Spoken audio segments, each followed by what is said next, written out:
a legend. When they lay me down to rest, I know.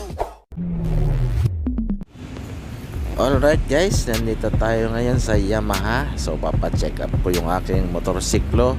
At nararamdaman ko guys na may dragging, no? So papacheck up natin at titingnan natin kung ano ang findings ng mekaniko. At pwedeng maayos to ang aking motor.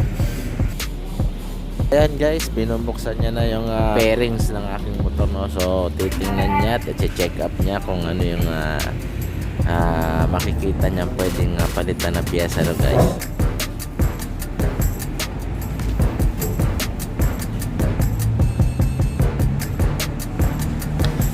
Nandito lang ako, nag-aantay sa loob mismo nitong motorcycle shop, pero bawal dun sa service shop, no guys. So ito, tanaw-tanaw lang tayo at maghihintay lang tayo guys, no, kung ano yung sasabihin ng mekaniko, kung may kailangan palitan na piyesa at papakita sa atin, no? Mamaya, so antayin natin, tawagin tayo ng mekaniko.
Ayan guys, no, binubuksan.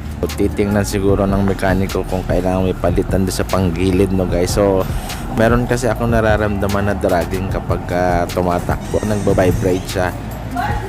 14,185 kilometers na tinakbo ng motor ko. Siguro baka kailangan na rin i-tune up, no guys, no. So mula nung nabili ko to, magwa 1 year na this coming February, hindi pa na tune up. So baka dahil lang din, no. So tingnan natin guys kung ano yung sasabihin ng mekaniko mamaya.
So ayan guys, tinanggal na nung mekaniko yung cover ng panggilid. So tinitingnan niya kung ano yung mga pwedeng palitan na piyesa siguro, and then tatawagin tayo nito para sabihan tayo kung ano yung mga kailangan palitan.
Ayan guys, kung makikita nyo, binubugaan niya ng hangin. No? So marami ng alikabok yung loob ng panggilid natin. No? So kailangan tanggalin.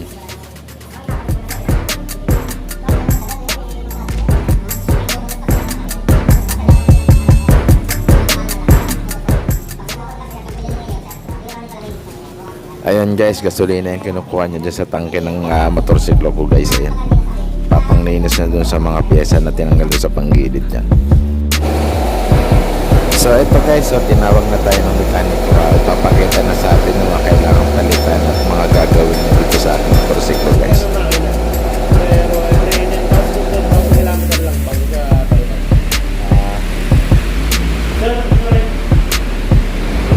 Sa ating body, maglilinis po tayo. Yan, ganyan. Wala po nilinis. Tapos ito pa po. May piyesang papalitan. Opo. Kaya bakit dragging, wala na po kayong grasa. Kaya kailangan linisin at lagay yung grasa. Bali, anong piyesa lang papalit natin? Ito po niya, naman.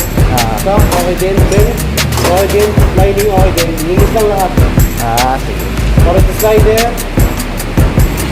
pump belt, nasa inyo po kung papalitan nyo. Kaya lang medyo may lamat nyo.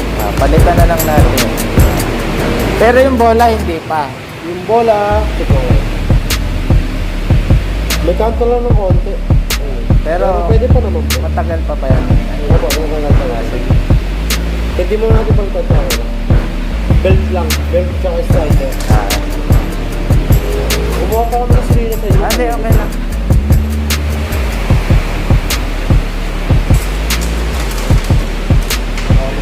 Okay na. Yung ano, hindi ka pa kumuha, no? Yung Belt tsaka hindi pa. yung oil pati, wala pa. Ayan na yan. So ayun guys, sabi ng mekaniko, so yung mga kailangan palitan natin, yung pump belt, tsaka yung slider. So yung bola, okay pa naman. At saka yung panggilid natin, nilinis na rin, nilagyan ng grasa yung mga kailangan lagyan ng grasa. So ayun lang, magantay lang tayo hanggang sa matapos nyo na guys.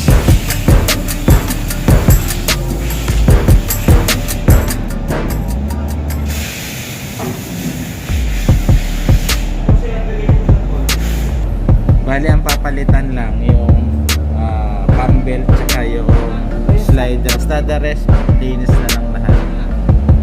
Linis tapos FI cleaning.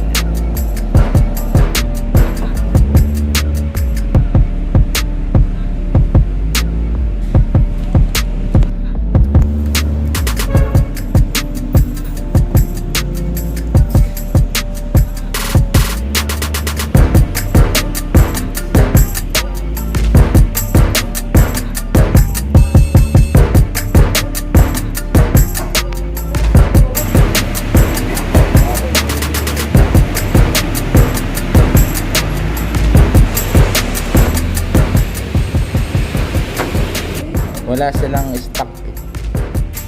Pagsabayan na lang yung bola tsaka yung pump belt pag pinimpalit. 20,000 kilometer.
nilalagyan niya ng grasa, kulang na sa grasa.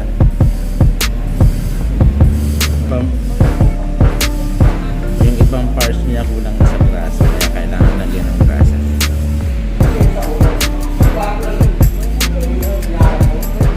Yan guys, so natapos na lahat, no, naikabit na yung mga kailangan palitan na piyesa guys, so okay na.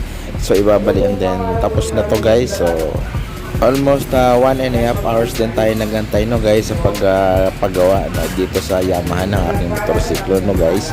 So sa inyo guys, yung mga magpapagawa ng kaparehong diferensya ng aking motor, no guys, so yun yung information na makakatulong sa inyo, no guys.